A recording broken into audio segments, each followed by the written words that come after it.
lorsqu'on vous demande d'apporter un animal, c'est-à-dire celui qui a en lui la vie, le sang, faites attention. Faites attention. Si vous voulez mon conseil, selon la parole de Dieu, je vous dirai, ne donnez pas. Ne donnez pas. Parce que généralement, dans ces coutumes, comme d'ailleurs la Bible le dit, l'animal représente le sang. Et le sang, c'est la vie. Donc, quand tu donnes l'animal, tu donnes une vie. J'ai connu un témoignage qui m'avait beaucoup, on va pas dire traumatisé, mais ça m'avait quand même beaucoup travaillé. C'est un monsieur, si ma mémoire est bonne, il était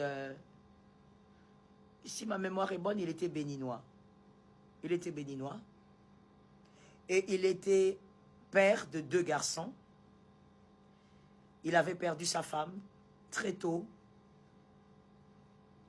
Lorsque la mère a accouché le dernier garçon, quelques années après, parce qu'il avait laissé le tout dernier tout petit, la mère est décédée. Donc il est resté avec ses 2 garçons.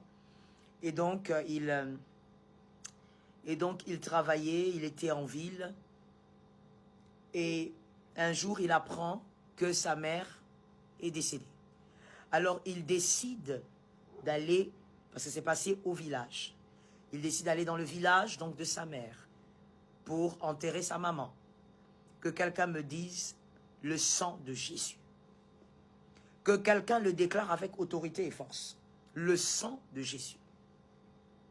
Pendant que tu le dis, que le sang de Jésus te couvre, corps, âme et esprit. Que ça couvre ta maison, ça couvre tes enfants, ça couvre tout ce qui est à toi pendant que tu m'entends. Au nom puissant de Jésus, que le sang de Jésus te couvre. Que ça couvre toute la maison et tout ce qui est à toi. Et donc, ce garçon est allé dans le village de sa mère pour enterrer sa mère. En arrivant là-bas, il laisse ses 2 garçons en ville avec la nounou qui est restée avec les enfants. Il va, il demande même un temps de répit au travail parce qu'il devait enterrer sa mère. On lui accorde 1 semaine et il part.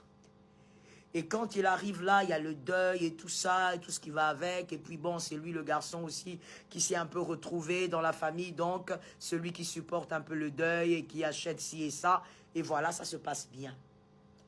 Et quand on termine, il y a un oncle qui vient le voir, qui lui dit, écoute, merci parce que le deuil s'est bien passé. Heureusement que tu étais là, tu as pris en charge.